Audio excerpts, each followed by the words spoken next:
Buyurun. Biri mən özüm. 11 gündür mənim evimə hələ skoru gəlib çıxmayıb. İcbari sığortaya 15.42-yə zəng eləmişəm, 11 gündür hələ gəlirlər bunlar. 5 gün bundan qabaq qazımı kəsiblər.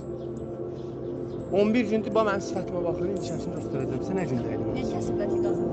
300 manat borc var idi, bilirlər ki, mən xəstəxanadayım. Bilirlər ki, mən müalicə alıram. 11 gündür... Axırın sözündə buradan deyirəm, kasıb və gözəl qardaşlarım. Balalarınız nətər geyinirsə, mənim balalarım elə geyinsin. 750 mark krediti var, demirəm bağışda. Büyün qurbanlıq günü qurban gedirəm. Kasıblar, xahiş edirəm, balınız nətər geyinin, mən də elə geyinim. Həyatda hər tərəfli qollarımı sındırdılar. Bizimi ataram, başımı atam qoymaram heç vaxt, heç kimin qabağına. Və bu kimi halların davam etməsinə səbəb bizim məmurlarımızın məsuliyyətsizliyi və diqqətsizliyi ucbatından bu hallar baş verir. Mən buradan xahiş edirəm ölkə başçısına, aidiyyatı qurumlara. Mən xahiş edirəm ki, bu məsələyə ciddi yanaşsınlar. Və bu artıq neçəncə haldır baş verir və bu məsələ barəsində hələ ki heç kim bu vaxta kimi cəzalandırılmır. Mən bununla bağlı xahiş edirəm ölkə başçısından, aidiyyatı qurumlardan, artıq dərəcədə xahiş edirəm. Bizim ölümlərimizə son qoyulsun. Sabah uyandırır, biz sağlam adam deyil, biz sağlamlığımızı itirmiş adamlarıq. Əsəbləşlik kontrol edir, özümüzü idarə edə bilmirik.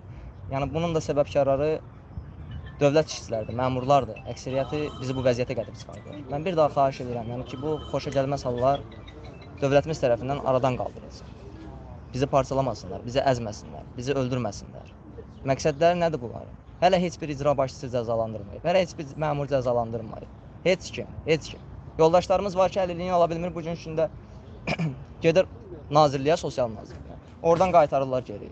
Mənvətlər verib qaytarırlar, mənasız, ümidsiz vətlər verib qaytarırlar. Səhiyyə Nazir tərəfindən forma 8 düzgün işlətməyənə görə bugünkü gündə Sosial Müdafiə Nazirliyi əliliyinə imtina verilir və bugünkü gündə çıxırlar, dövlət kanalları gəlirlər, bu günləri bura çəkiliş eləmək istəyirlər, biz ona icazə vermədik. Baku TV, Sosial Müdafiə Nazirliyi qarşısında bizim orada öz haqqımızı tələb edəndə gəldilər, bizim adımıza qara yaxma kampaniya apardılar. Bugünkü gündə heç bir dövlət kanalları tərəfindən işıqlandırılmır, dəstək olmur qazilərə. Bugünkü gündə gətirib bu hala çatdırırlar. Bu hala çatdıranlar, əgər elə yaxşı dövlət kanalısansa, gedib qeyrətiniz, namusunuz varsa, gedin icra başçısının həmən ora, qazilərin siyasını götürün, hamısını gedin çəkin. Görün qeyrətiniz var.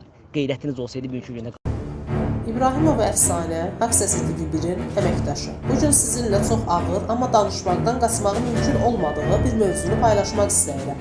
Şəhidlərin şahidi olan Vətən müharibəsində qəhrəmanlıqla vuruşan qazilərimizdir. Torpaqlarımızın azad edilməsində bizlərə qürur bəxş etdilər. Amma müharibə bitəndən sonra yeni bir savaş başladı. Məmurların Vətən müharibəsi iştirakçılarına qayğısız olması, 200-dən çox qazi intihara cəhd göstərib, müharibədən sağ çıxan igidlərimiz sülh dövründə özlərini dövlətə təslim etdilər. Aldıqları travma, sonra işsizlik, əlillik dərəcəsinin verilməməsi, maddi çətinliklər qazilərimizi uçuruma aparır.